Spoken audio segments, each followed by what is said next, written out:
என்னை விட எத்தனை பேர் தகுதியாக இருந்தும் என்ன மட்டும் கிருபை என்று உயர்த்தி வைத்ததே.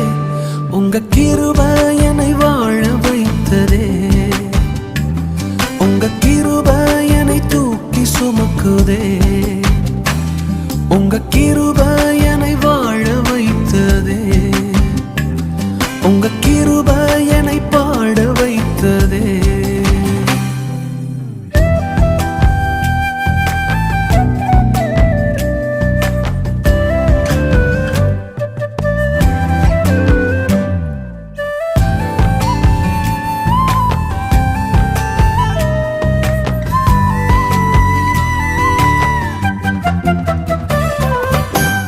பயனற்ற நிலத்தை போல மறக்கப்பட்டவன் நான், அறுவடை காணாமல் தனிந்து போன